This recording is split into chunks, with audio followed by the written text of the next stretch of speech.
Requiem Metal Podcast, episode 32, Pig Destroyer.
Hello there. You just listened to Loathsome. I'm Mark Rudolph. And I'm Jason Hundy. And tonight we're going to be talking about Pig Destroyer. On the Requiem Metal Podcast. We're a little, we're a little loopy. We just saw, what did we just see at the movie theater for $1.75? Yeah, Tropic Thunder. So we're thinking about, like, little Chinese children being chucked across bridges and, humorous things like that. So it's the perfect mood to listen to a band as kind of sadistically twisted yet totally fun as Pig Destroyer. Yeah. The tune Loathsome is from Phantom Limb, which is the last of the Pig Destroyer records to be released, and also last year's Album of the Year on Decibel, and I'm sure... It was critically praised by quite a few magazines. Yeah, I was going to say... Like kind of universal across... Probably everyone. Like AP and everybody else kind of jumped onto it as well. I'm sure Kerrang! And Terrorizer and all those other bands were... Or those other... I'm sure it got 10 effing skulls and... Yeah. Whatever that piece of crap magazine was. Brave Words, Bloody Knuckles. You got some of those. But, Pig Destroyer. They're... they're a unique band, and they're a band I originally kind of ignored when Prowler in the Dark came out because I Prowler just in the Yard. Prowler in the Yard, Prowler in the Dark. What's that? Iron Just Maiden, a shot in the dark. I don't know.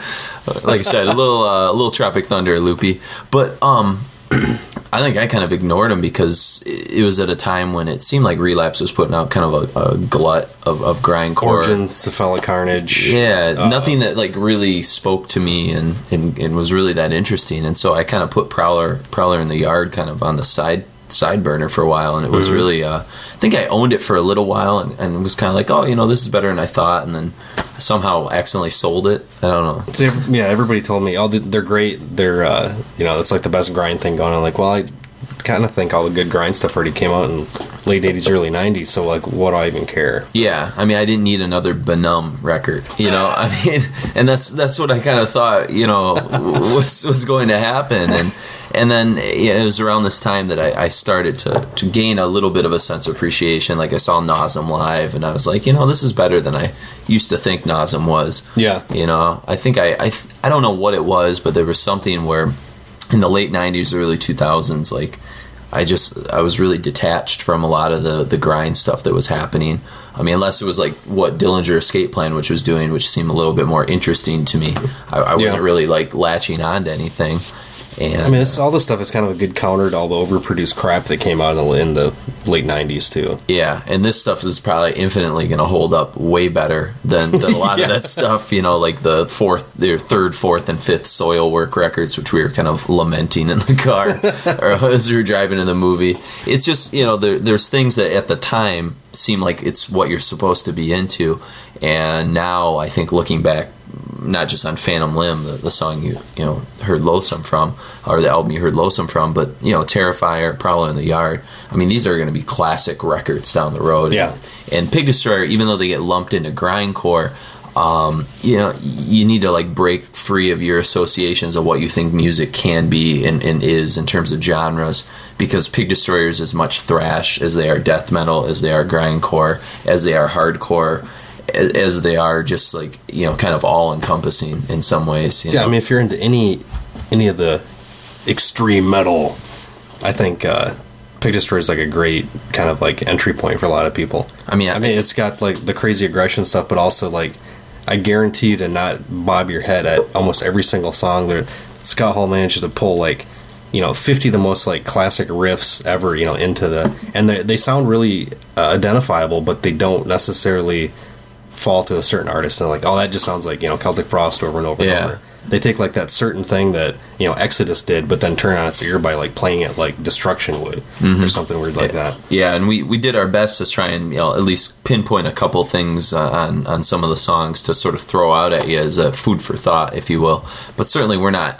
We don't proclaim to be, any kind of metalologist of sorts. I mean, we're just trying to process this stuff, and the thing that's so strange about Pig Destroyer is the economical use of the riff. I mean, the fact that they can kind of use a riff for 15 seconds and then move on and never come back to it. Well, sometimes. And some of these, like the hooks are better than like any other band that I can think of, and yet they use them that.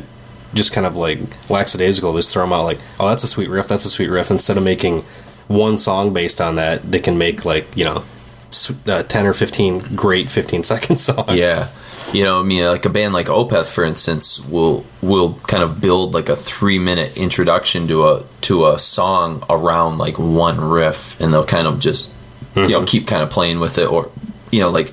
You think of Metallica, like Call of Cthulhu. It's a great riff, but it's essentially the same riff the whole song. I mean, there's some variations, but you're not going to hear that very often. A Pig Destroyer song. I mean, they just sort of have.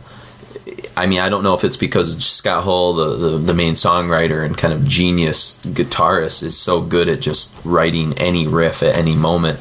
I mean, it seems like he's just got so many of them, he can just sort of literally grind through them and just sort of cast them aside as soon as he's done. It might even be, I know they don't play live that often, but just trying to process all this crap, like, how would you even remember? Like, I think the only way he remembers the songs is, oh, this is the one that has that riff in it, that breakdown hook or whatever in it. Yeah, because, we apologize ahead of time because we're going to hit you with so many different Pig Destroyer songs. Essentially, we've created this could be a greatest hits, podcast, if you will. This is our 35 concept battery. Yeah, our 30 and not our 38, but I think Relapse should pay us some dividends for putting together essentially the greatest hits of Pig Destroyer record from their basically their last 4 records. But again, you're going to hear a lot, and it's a lot to sort of process maybe all at once. And the one thing that kind of got me hooked on Pig Destroyer was, after I got rid of Prowler in the Yard, I picked up Terrifier, I think maybe Chris sent us a promo copy of it or something. I came across it and just kind of, you just pick on one song and be like, oh my God, and you rewind that riff, like, whoa, that was cool. Mm-hmm. And like all of a sudden you're doing that in like 10 songs out of 20 songs on a record. Next thing you know, you've got the record memorized, and just like Scott Hull, that, this is the one song with the one riff that comes in at this time. I remember last year, Phantom Limb was the 2007 Decibel Album of the Year, and there was some in their like top 40 of the year thing. They had like all these kind of clever little sidebars about the year and records and stuff, and they had like the top 5 like riffs of Pig Destroyer, and it gave the exact seconds on the songs and things. And I mean, it seems sort of ludicrous, but when you become a Pig Destroyer fan, you know exactly kind of what they're talking about. Oh yeah, it's at 38 seconds is one that that BA they're riff the comes anti-neurosis, I think. Yeah, exactly. You're not going to hear repetition very often, but the band itself is usually a 3-piece, but I think now they're a 4-piece, correct? Yeah, it's because I think it's Scott Hull on guitar. Blake Harrison came in recently. I think he came in on Terrifier. Oh, did he? Like some of the electronics sort of stuff. But the main threesome that you hear most of the time, of course, are Hull, and then J.R. Hayes, who's the vocalist and lyricist, and we'll come back to him in a moment, and then Brian Harvey on drums. And as a drummer, you got to be probably impressed with the amount of kind of genre styles that he can just sort of. Yeah, and the surprising lack of blast beats, really. I mean, for being a grind band, they don't just fall back on that. I mean, just with how, and plus having one guitar player and no bass player to fill anything, the drummer's really doing double duty. I think playing a lot of, kind of filling in that vacant role of a bass player too. Mm-hmm. And that's pretty unique. I mean, really I can't think of too many bands like that certainly in the metal world. The only band that kind of comes to mind is Sleater-Kinney, and Sleater-Kinney had 2 guitar players and a drummer. They were a 3-piece, and I mean, essentially they crafted a totally unique sound, just like Pig Destroyer, but certainly not in the confines of metal, which is so dependent on that kind of deep groove that the bass often kind of gives that bottom heaviness to a lot of metal. But a lot of, outside of like the bass breakdown in a grindcore song, I think the bass is totally you could do without. That's true. I mean, because essentially the bass drums are going to be creating. It almost just feels like a layer of noise, which I imagine the electronics are doing that to some degree in the background, just to kind of fill that vacancy. But really, I remember seeing the Suffer the Children video from Napalm Death on like Headbangers Ball, and Shannon Bree's hand was moving all over the place. I was like, I can't hear any of that.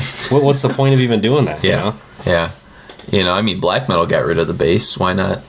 Why not grindcore? Yeah. So, but again, it does craft kind of a unique sound, but with the lack of bass and of course the different kinds of styles of drums. Well, I think that really it separates the sonic. If you saw the waveform or whatever, it really breaks it apart. So the guitar is totally heard, the drums are totally heard, the vocals are totally heard. It's just kind of those all kind of pop out, and then you've got that really subtle electronic kind of thing going in the background to kind of fill in the void.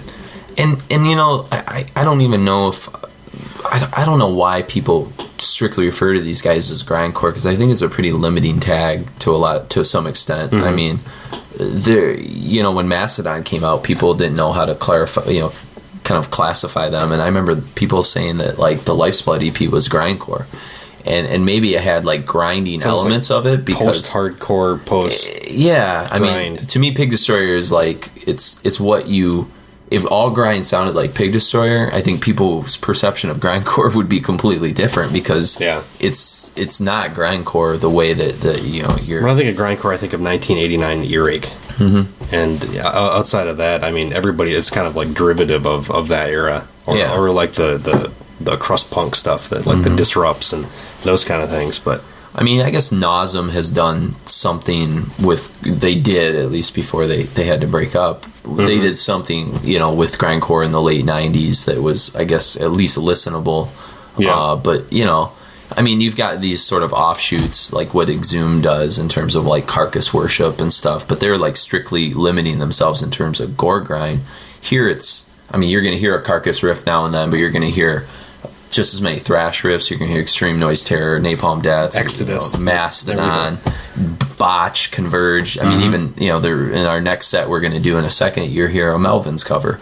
Yeah, I mean, they're just sort of a really across the board, and I don't know. I mean, I dig Pig Destroyer, and this is a band I really throw at people who are kind of new to the metal scene, because I think that people can kind of glob onto them and find them kind of just fascinating from what are these guys up to, Well, plus just the digestion point of view, you've got it's not like you're listening to an 18-minute long song by Opeth if you're not digging the vocals or something. This, you got 30 seconds, you'll hear a couple good riffs. If you don't dig the vocals, go on the next track and try that out. So, I mean, in a way, it's sort of the opposite of what last week's podcast that you heard was, which was, like noodling, and, it's kind of this kind of lost in the song, stoner rock kind of ethos. But this is the, like, don't get lost, because just hold on for dear, It's like mosh pit music. I mean, it's what Caught in a Mosh should be. This is like everything, This is the anthem of the mosh pit, every single song almost. Yeah. Or at least the ones we've picked. And the song you heard in particular, that opened things up, had, you may have noticed if you're an old school thrash fan, like I hear some kind of like Death Angel board kind of riffs going on in there, as well as like the use of like Godflesh vocals mixed in with traditional hardcore, grindcore kind of vocals.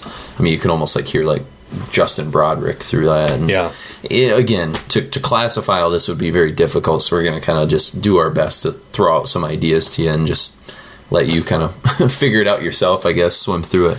And the one thing I wanted to say about the lyrics and vocals, I mean, JR has a pretty cool, diverse palette in terms of his vocal abilities, but, a lot of the song titles that you're going to hear tonight are cleverly evil and pretty morbid and kind of involved with kind of like what we did a couple weeks back with Jacob Bannon's, his kind of take on love through like the eyes of like a serial killer or something. I mean, there's a lot of that kind of happening, and he's answered a lot of questions about this and sort of said, listen, like, I'm just writing songs and I don't live this lifestyle. I'm not like some crazy guy with bodies and corpses in the basement and stuff. So I made some point like Agatha Christie doesn't really kill people, to write about murder and that kind of thing, and it fits the intensity of the music. If they're talking about I could see growing flowers. Basically, you've either got your social injustice angle, or you've got this angle. Yeah, or you've got the other extreme, which is just like all out gore. Yeah. And this seems like it's almost kind of caught in the middle, and maybe that's what makes people uncomfortable, because it's like it lacks total fantasy. Everything's based on reality and stuff, and then you couple it with some of the album covers, which we'll talk in a moment. Especially Prowler in the Yard. Prowler in the Yard, which is pretty grim. And then some of the samples and stuff. I mean, it really kind of creates a really creepy horror movie kind of aesthetic a lot of times. But yet the music's totally like, you're bobbing your head the whole time. Yeah. So, it's good mosh music to kill people to, I guess. It's like, serial killers who enjoy thrash. But the first thing we're going to kind of get things going with is a collection of, it has some demos on it, but it also had, stuff from their first kind of CD called Explosions in the Ward, which is where you're going to hear the majority of the songs that we're going to be playing, and they were remastered. But it's also got some songs with that was off a split with ISIS on Relapse, a 7-inch, a thrash. It's got a Dark Angel cover on it, and then just demos covers, some Carcass covers and things.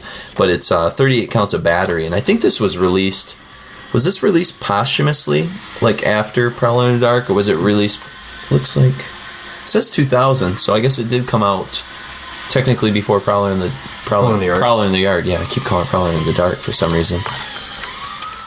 You can hear somebody getting sawed in the background, I think, right there. It's we're adding that sound effect for you. When did that come out? 2000. That came out before this. This is 2001. Okay. And for some reason, I never came across this record at all. Because you picked this up years after you bought all these other ones, right? When you were working at the record store. Actually, I got it after Terrifier, yeah. Okay, yeah, so... Yeah, the Prowler was the first one I got. Yeah, it's part of the Relapse Underground series, so I don't know what the readily availableness of it, but... Usually that meant 3,000 copies, but I'm sure that's been repressed. Yeah, I was going to say, Pig Destroyer... We'll say Pig Destroyer definitely has a fan base. Yeah. They're almost like the next Mastodon or something. Oh, it's weird. Relapse has managed to kind of cultivate this group of bands that at first you don't really like. They can really see down the road, I think, with where these guys are going. Mm-hmm. Like the first Mastodon record was, I was really into it, or the first the Lifesplit EP. Yeah, but then I would have not imagined them being at where they are right now. Yeah, and the same, with Pig Destroyer and with like bands like Amorphous. Mm-hmm. They seem to have like this really Neurosis. Was the same. Neurosis were pretty established by the time they got to Relapse, but as far as like these kind of bands like popping up, like I would have never figured Pig Destroyer would have sold more than a couple thousand copies. A band like that in that kind of genre, but yet they've managed to, go pretty far as this, kind of music's concerned. Too bad they rolled the dice with Mortician though. I think that was a black man. I don't think they could see into the future too much there, but anyways, some of the stuff on 38 Counts of Battery, it's not the most essential stuff, but we just kind of wanted to throw it out so you could kind of see the primordial roots of where these guys came from. And probably the biggest thing you'll notice is the use of really guttural vocals, which doesn't really appear on any of the other stuff. Yeah, and this first tune we're open things up with, which is called Elfin. It has, like Mark said, the dual vocals, but also there's like... It's like Wolfen, but about elves. Yeah. It's almost like Grind 101, and you commented it reminded you of AC a little bit, which Scott Hull played guitar in back in 96, I think. Yeah. The 40 Reasons I Hate, or whatever that record was. Some AC record I don't care about, I'm sure. Yeah, so. Yeah, they were kind of like the notorious grind band that most people would have heard about, but yeah, Elfin that kicks things off is sort of that, and the follow up track Unwitting Valentine has a real traditional grind kind of Napalm Death kind of vibe, and then we kind of open their sound up a little bit and show you a different side of Pig Destroyer, which is the cover of the Melvins cover of Oven, and then we're going to end things with Treblinka and Fingers in the Throat. Great song titles. So enjoy 5 old early Pig Destroyer tunes. Just a ganger.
escape. I don't want it. It's not gonna be a baby. It's gonna be some horrible thing.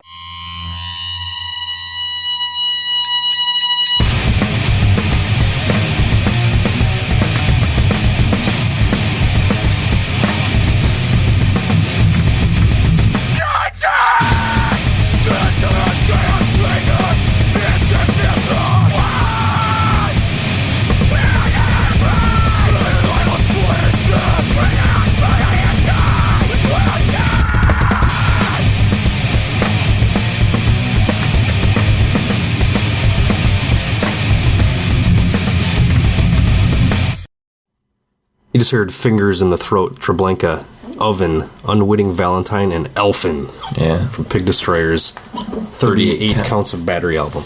And you're listening to the Requiem Metal Podcast, 35 Counts of Pig Destroyer songs. That'll be the title of it. This is probably I don't know if we'll ever have another show unless we do an old Napalm Death show where we could fit this many tracks in a...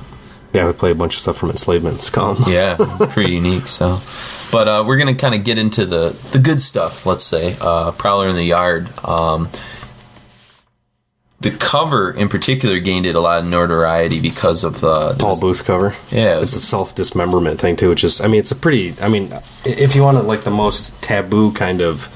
Like, what's the most horrible thing you could have happen is not necessarily being dismembered by somebody, but dismembering yourself. Yeah, and then you know... I mean, there's that whole... I forget what it's called, but there's that illness that people, like, don't want to have limbs anymore. I saw a horrible documentary on HBO about it. This guy would, like, intentionally get his legs infected so the doctors would have to amputate them because he thought they shouldn't be there. Wow. I mean, that's, like, one of the most, like, messed up, kind of mental disorders I could imagine anybody having. It's and who knows? I mean, it looks like that's what's sort of happening. And then if you listen to the kind of intro and outros on the record, which is talking about like Jennifer getting like basically cut up and just weird. Well, the cover's just very unsettling with tourniquets on his legs and his dismembered or his disembodied legs are sitting there. He's got a hacksaw smiling. Yeah, it's memorable. I mean, it fits into the grindcore, the gore grind aesthetic, which always uses sort of gore and violence. But like we said, it kind of toes this line, in between kind of reality and things. But and Paul Booth is pretty well known for being like one of the premier black and white tattoo artists nowadays. So. Cool. Does he do like a lot of metal guys tattoos, like Kerry King or anyone like that? See, I'm not sure if I'm sure he's been on one of those TLC tattoo shows as well. But this was kind of before all that happened. He was really the black and gray guy to go to. Yeah. Well, but what you're going to hear that's incredibly different from 38 Counts, which had you heard the Rosemary's Baby kind of samples, and you heard some Extreme Noise Terror stuff in there, and you also heard like hints of Converge. I think Converge is like in some of the sort of more experimental metalcore, like you'll hear some botch kind of things going on. The discordant, almost like just the harmonic riff kind of thing going on. And some of those pinch harmonics and things like that. Yeah, really, you kind of hear them throughout their whole career, really. But the songs we're going to kind of start off with from Prowler in the Yard, in particular, you're going to start to pick up on some Metallica things, some Exodus things, a track like Maplethorpe Grey, has, or not Maplethorpe Grey, excuse me, Heart and Crossbones has like a real one of the 6 or 7 here has a huge like carcass vibe to it, whereas like Naked Trees, which we're going to end things with, almost sounds like Death Angel and Exodus fighting with Obituary, over like whose riff is like thrashier and more Celtic frosty, and so there's just a lot of kind of things happening here, and we're going to open things up with Cheerleader Corpses, which is kind of quintessential Pig Destroyer. And then the second song you're going to hear is a tune called Trojan Whore, and this song, as we've mentioned in the last couple podcasts, was in the most recent issue of Decibel when they did their top 50 riffs of all time. Yeah, I don't really necessarily agree with that being... Yeah, there's so many... I mean, really, if you were to describe Pig Destroyer in one word, it would be riff. Yeah. Or riffs. Rifftastic. Rifftastic, even better. You get more out of that word, I think, with Rifftastic. But Trojan Whore was the song they picked, and it's kind of a fan favorite. And I think they described it in there. It was, I think, Kevin Stewart Pankow said something about like it was Metallica fighting with Repulsion or something like that in the middle of the song, and it's kind of a cool description. So, in particular, pay attention to some of that stuff, and it's any thoughts on Prowler in the Yard, that differentiate it from some of the other stuff? Well, I think it seems like they're going away from the noisiness, I guess, from the stuff we hear on 38 Counts, but this is where the riffs start really, being fired out, rapid fire. Well, and you also notice too that a lot of Florida death metal tone in a lot of the guitars that Hull's doing on this. Yeah, I mean, it's really hard coming up with exact or even really narrowed down like inroads to where this stuff's coming from, because everything sounds so familiar, but you can't necessarily place it. Yeah. So you've got like the tone of like a Morrisound, guitar riff or something, but then you got like New York death metal sound and stuff. With one thing you don't hear at all is Swedish death metal. Mm-hmm. on all this, I think there was one song that we picked it up on, and I can't even remember which song it is. I think, it was like it was like a twin lead thing that was reminiscent of. It could go back to Iron Maiden. Yeah. So it's all. I think a lot of this stuff is more. I think it comes out of the whole school of heavy metal and thrash. Mm-hmm. I think the whole point of them. There's a quote, I can't figure out where I found it, but Pig Destroyer is basically formed by we want to make grindcore that that we like how it's supposed to sound kind of thing. So and really, like, to me, maybe my favorite, like, even though like they only had one record, Terrorizer for me has always been like almost like if Terrifier. What'd I say? Terrorizer? Terrorizer. Oh, okay. No. Confused with the band. No, that's what I was going to say. The band Terrorizer has always been like almost like if I want one quintessential like just classic grindcore record that's very listenable, yet has all those elements, like I put you that. You gotta listen to Fear and Napalm. Yes. Because it's really tough to like sit through From Enslavement and really say like, wow, I really enjoyed that on a complete level. Like you sort of usually listen to it with purpose of some sort, not to like. Bob your head you could say, Pig Destroyer is almost if Terrorizer would have continued their career. Yeah. They have that kind of like blueprint for great records. Yeah. And so you'll hear a lot of those elements as well. So enjoy Cheerleader Corpses, Trojan Whore, Ghost of a Bullet, Heart and Crossbones, Maplethorpe Grey, and then we're going to end things with I think our good friend Albert's his pick for the riff, Naked Trees, which was Naked Trees. I think the Maplethorpe Grey's in reference to Robert Mapplethorpe, the photographer, but I could be wrong. Yeah, coming from our great art artist, my art history degree is paying off. There you go. So enjoy.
we just heard Naked Trees, Maplethorpe Gray, Heart and Crossbones, Ghost of a Bullet, Trojan Whore, and Cheerleader Corpses from Prowler in the Yard by Pig Destroyer. And I think Mark nailed it with trying to figure out Naked Trees. What was your it's so profound epiphany here? It's so infuriating that I'm like, oh, that sounds like Sepultura. No, that's not really true. Every time you think you know what it sounds like, you don't. Yeah, they have Death that ability Angel, to Creator, take what you love out of all of your favorite bands and boil it down to this little tiny kernel of 30 seconds, not even that, 15 seconds of a riff.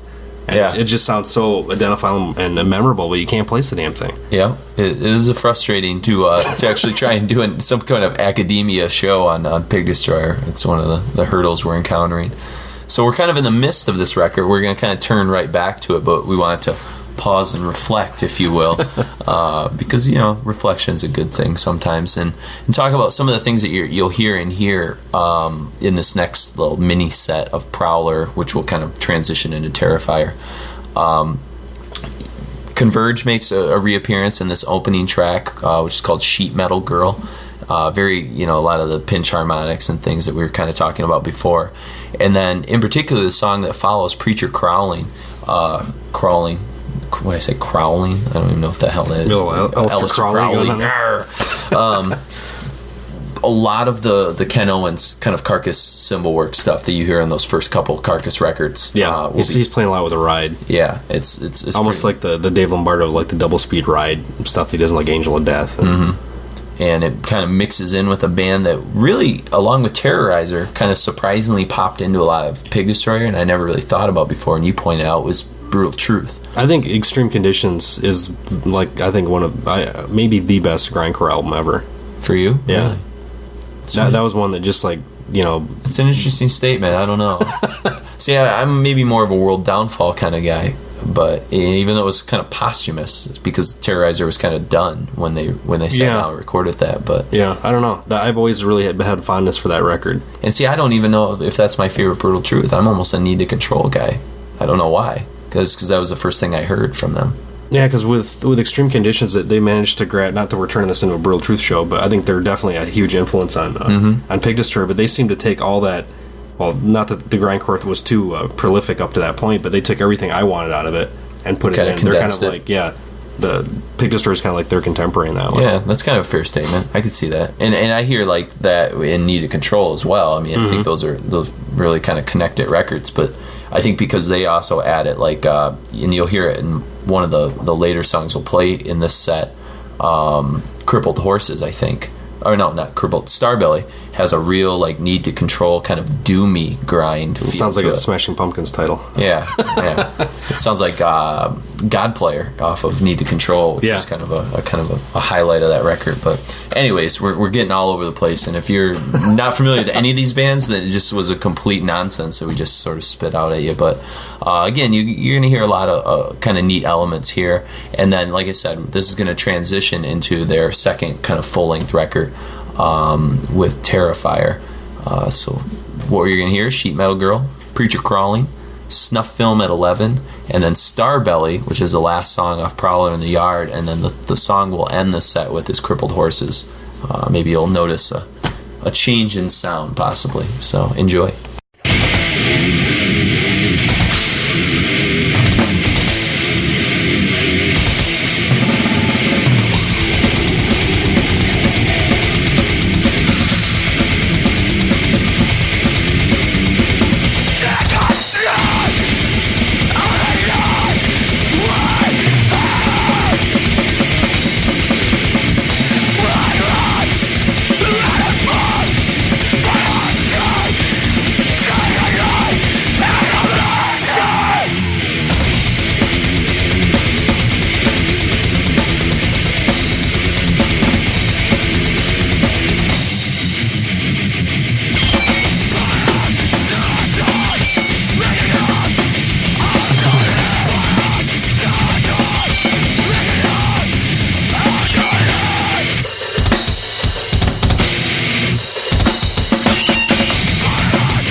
We just heard Crippled Horses, Starbelly, Snuff Film at 11, Preacher Crawling, and Sheet Metal Girl. All from Prowling the Art, except for the last song you heard was from Terrifier, Crippled Horses. And if you were doing a little double take there, if you're a Mastodon fan, it's because you kind of heard... It's a pretty Mastodonish riff. Yeah, and even vocally and stuff like that. There's a lot of kind of... They sort of slow it down. You can hear their Melvin's influence kind of come in, that sort of sludgecore stuff. And just, again, showing you different brush strokes that the band's kind of playing with. And you mentioned another band that kind of pops to mind that we're not terribly familiar with, but I know that definitely they're an influence. Today Is the Day. Which is Today Is the Day. I know Steve Austin did. I don't know if he did any production for these guys, but he's kind of like his relation with Mastodon, he was kind of like the Taskmaster that got, Brandaler, the drummer from Mastodon, kind of got him up to snuff. Mm-hmm. And he's credited as he's kind of like a Ted Kaczynski of metal. Yeah. In a way, how he kind of goes out in the woods and does his own thing. Yeah. And he's named after the $6 Million Man, Steve Austin, which is pretty cool. Which is pretty sweet. Yeah, I'm actually looking at... I can't remember who produced these records. Was it Scott Hall? It may have been Scott Hall, which, makes a lot of sense. I'm looking at the back of Terrorizer, and it doesn't exactly say... Or Terrifier, excuse me.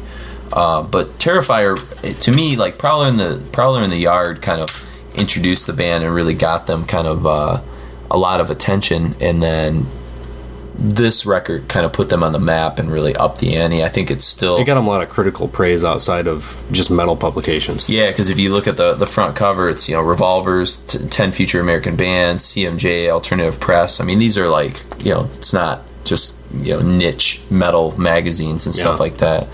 It says that let's see, the producer says it was recorded at Brian's house. Oh yeah, engineered, mastered, and produced by Scott Hall. So okay, that's what I figured. Yeah, that would make sense because he does some production on his own for other bands and stuff. But Terrifier is a unique kind of singular vision in a way. I think it's kind of telling a story, or at least attempting to kind of describe a story that involves the character Natasha. Mm-hmm. And there's a DVD that comes along with it.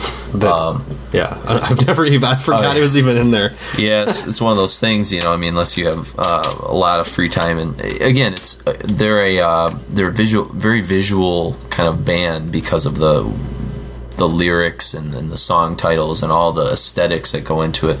The album covers, and this is another one that's, it's kind of some naked girl with her breasts kind of really pressed, I don't know what this, almost like deformed. Yeah, this is like bothered me a lot that having to draw the human body a lot. I get called out if I do something wrong. The breasts look so oddball. I don't know what is going on. It looks like just like one thing's off. And that could be what their point is, she could be partially like decomposing or something. Yeah. Who the hell knows? But it's something off. I think JR likes to keep people off a little bit, with some of the things that he's doing. And if I'm not mistaken, this just got recently put out on vinyl. The Natasha part. There was like a big kind of vinyl release. I've been seeing like a lot of talk about. Sorry, we saw it down at the record shop. But anyways, to kind of get back into Terrifier, I think the things that like I noticed the most about this record is it almost drenches itself in thrash in a more kind of, I don't know, they're like where you heard like Carcass and Brutal Truth and some of those kind of elements as like touchstones. Mm-hmm. On the last record, you're going to hear a lot more of the Mastodon and you even hear Anthrax riffs and Pantera riffs. It kind of seems to me like they took, it's not, the further you go in their career, it's more of them digesting those influences, and it's not as apparent as on some of those first, like, oh, that's definitely a Carcass riff. Sure. But it's like music through their lens, but it seems like more US based heavy metal, or just traditional heavy metal and thrash, kind of going through that Pig Destroyer lens and getting those riffs out of there. Yeah. And again, this is the one that kind of hooked me. And so let's jump back into it. We're gonna hear Scarlet Hourglass, Thumbsucker, Grave Dancer, Lost Cause, Towering Flesh, and Song of Filth. And in particular, the tune Towering Flesh kind of has this like doomier kind of botch vibe. and it kind of chugs along, and then like right in the mist is this amazing like kind of death cynic like guitar solo that kind of comes out. It's very virtuoso sounding, which is really, I don't know if somebody it's a guest guitar player. Okay, I'm trying to remember who it was, because that doesn't sound like the typical power chord stuff that Hull's doing. Yeah, no, it's Matt Mills, and I can't remember where he's from, but maybe we'll find out while you're listening to this sort of music. Yeah, so anyways, there's a lot of different things happening here. We'll talk more about them when we come back, so enjoy some more Terrifier.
Look like a preaching nature for a wasn't wasteful entrance.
We just heard Song of Filth, Towering Flesh, Lost Cause, Gravedancer, Thumbsucker, and Scarlet Hourglass.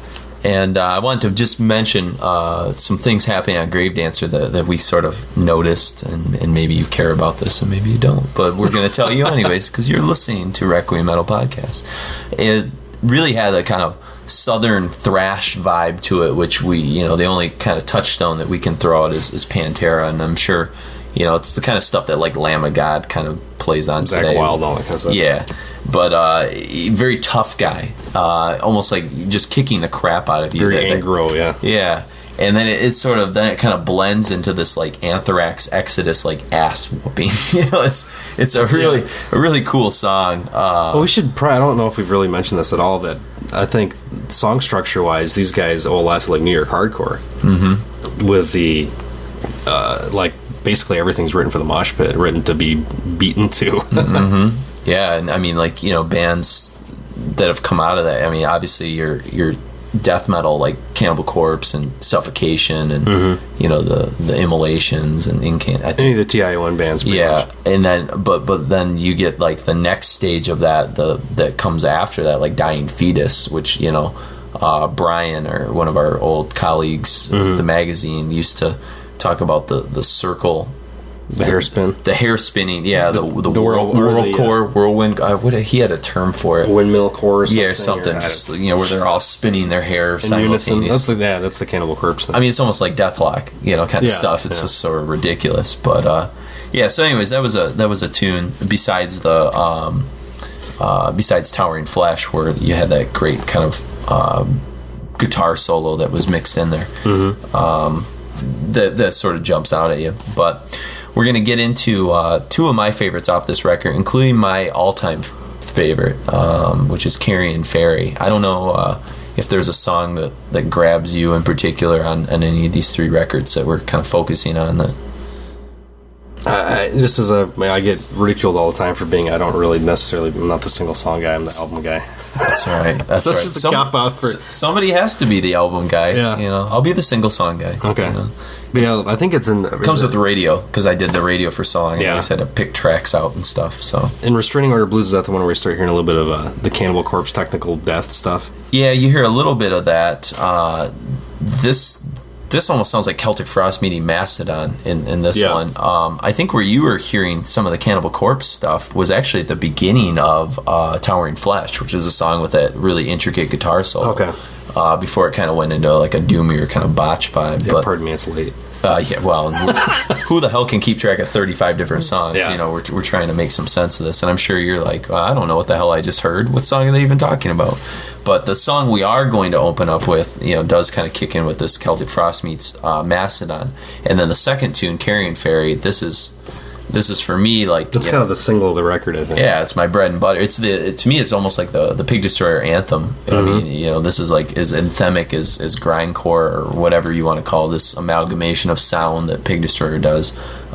It's their kind of anthem to it. It's Terrorizer, it's Slayer, it's Exodus, all having like a child, essentially, Yeah.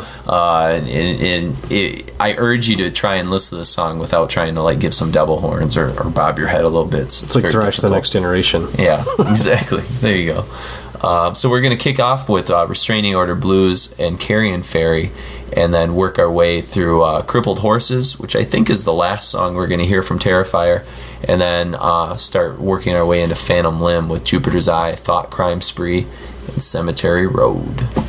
Just past the cemetery gates. Whoa.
So we just heard Cemetery Road, Thought, Crime Spree, Jupiter's Eye, Crippled Horses, Carrion Ferry, and Restraining Order Blues. There will be a contest at the end of the show to put these in order. Whoever sends us the first alphabetically email, or by length. Yeah, or just in order of actually we played. If you could make sense of it, you win a prize. Probably gotta go back and rewind and do some various things, and spelling errors count against you. So please spell it right. There's only so many ways to spell Towering Flesh or Grave Dancer. But, we're having fun here. Hopefully you are. Pig Destroyer is what we're obviously focusing on. And we've made our way to their last album that they've put out, which is Phantom Limb. And the last 3 tunes you heard there, kind of open up this Phantom Limb sound. And, again, you're hearing the same sort of elements, the Celtic Frost, the Slayer, things like that. In particular, Thought Crime Spree is just full of riffs. And I think that song showed up twice in the top 5 riffs from this record list that Decibel did during the top 40 albums of 2007 kind of issue. And then the song we ended things with, Cemetery Road, there, a lot of German thrash. I hear Creator, Coma of Souls, and Extreme Aggression all over the vocal styles. And you even mentioned that it's like German speed played with like an American sensibility. Yeah, if you played Exodus as fast as Creator played their riffs, that kind of sensibility. And with the same kind of like off time, like there's something weird about like Creator's drums are always like a half step behind like the guitar player. You'll be playing just your standard drum beat, but then you're almost playing the guitar like half speed or something throughout that, so it's just like these little punctuations of guitar licks. Yeah, so anyways, just an observation. But Phantom Limb is described as a nihilistic shock and awe metal grind attack. Phantom Limb is the musical manifestation of the violent experience of the human animal, according to Relapse. According to the sticker on the front. And this is maybe my favorite cover that they've done, even more so than Prowl in the Yard, because I think so too. It's got that tattoo aesthetic, really. Yeah, it's very cool. It's just got it almost looks like something Jake Bannon would have kind of created, maybe with him and Aaron Turner, if they had like kind of gotten really morbid and messed up one night watching horror movies and throwing this down on paper. But we're going to continue on with our last full set for the night. And it's the second. If you're keeping a breast count, this is the second Pig Destroyer album with breasts. With breasts. Okay. Only one. So we're up to a count of 3. And even this old one. No, there's no breasts. No breasts on Painter of Dead Girls. That's a bummer. Who knows what the next Pig Destroyer record? Will they go for the triarchy of breasts? We'll have to. Maybe we'll get some male genitalia this time. One could only hope. We're gonna kick it out with our last full set. We're opening things up with the title track, Phantom Limb, and then work our way through kind of a series of 3 tunes that are kind of highlights for me on this record in particular. Fourth Degree Burns, Alexandria, which I think might ease its way into being my favorite song on the record. This or Heathen Temple, I'm not for sure. And then Girl in a Slayer Jacket, which apparently has the Tom Araya reference in it, but I can't understand the vocals well enough to be able to pull it out. Yeah, but he does mention Slayer. I hear it in his. And I'm a huge Slayer fan, as Mark is, so it's kind of cool. And then we're going to end the set with Machete Twins. Again, things to be sort of looking for. This is where you hear the song that you pointed out. You can definitely hear the Iron Maiden kind of twin lead sort of stuff, I think, happening. I think Which it's in track this was set. that? Oh wait, no, it's not in this set. It's what we're gonna. I'm giving it away. I don't. Oh man. Yeah, I won't tell you what song that is, but rumor has it it's the last song we're going to be playing. Okay, I've heard it from the producers, but you will hear some cool stuff. Some more of the harmonics. You're actually going to hear the Destruction Sodom kind of German riffing come back into play here too. So, but Phantom Limb almost got the traditional hardcore stomp. That's where we're going to open things up. So enjoy. And we'll have some more length to the songs. They're getting up to the 3 and 4 minute mark at times. Yeah, maybe we'll see some 4 and 5 minute songs on the next record. Yeah, let's hope not. Yeah, there's enough of that.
So we heard the Machete Twins, one of my favorites. Girl in the Slayer Jacket, Alexandria, Fourth Degree Burns, and Phantom Limb. And Alexandria, for those of you curious, Alexander the Great. Is that what we're thinking? It was founded by the Alexander the Great, but actually he found, I think, named 8 or 9 different cities Alexandria, not suggesting any kind of ego problems whatsoever. Yeah, no kidding. But yeah, you put one like in Babylon, kind of like, one in India, like George Foreman, naming all his kids. Exactly. You got to pull the references out. Yeah, I think there is a deep connection between Alexander the Great and George Foreman, and I think Pig Destroyer is probably singing about that in some sort of sense. The ego of a conqueror, yes. Yeah. But some neat things kind of happening there. But obviously, you've heard our wisdom for long enough this evening, I'm sure, to to make your own judgment calls on what Pig Destroyer is up to. So we hope you have enjoyed our kind of foray through the 35 sounds of Pig Destroyer, because every song has like 17 riffs. So if you take that times 35, well, and it's difficult to really do the band justice by doing our commentary on it. There's just, it is what it is. You just have to absorb it and figure it out yourself in some ways. This is like a band I think definitely would be appreciated if you see them live, even just to see them pull this stuff off. And they're kind of their own entity really in the grind world. I don't see anybody else they don't seem to be veering off like Mastodon is, or say like going more in the direction of like Keelhaul did, to more of a jamming kind of style. They're kind of really paving their own road, really. And I mean, like, Agoraphobic Nosebleed, which Scott Holt plays in as well, I mean, they have their own kind of uniqueness, but he like leaves those riffs with them and really takes a totally different approach with Pig Destroyer, so again, nobody sounds like this, and that's cool. And that's what, hopefully, I think I would definitely say the next Pig Destroyer record, whenever it's coming out, I'm sure probably 2009, judging by their pattern, probably is going to be one of the more hotly contested or hotly awaited, anticipated records of that year, whenever it does come out. So, but we're going to end things tonight with a tune that just has a kind of more of a triumphant kind of ending. It doesn't have that like sharp, cut that a lot of Pig Destroyer songs have, because they're kind of all bleeding into each other. This is a tune called Heathen Temple, and of course I kind of ruined the surprise last time by suggesting that, which you've already forgot, I'm sure. Yeah, exactly. That there's some sort of like twin lead Swedish Iron Maiden-y kind of sensibilities here, and you also point out it's definitely a Black Sabbath vibe as well. Yeah, it's almost like a Master Reality kind of riff. It could be.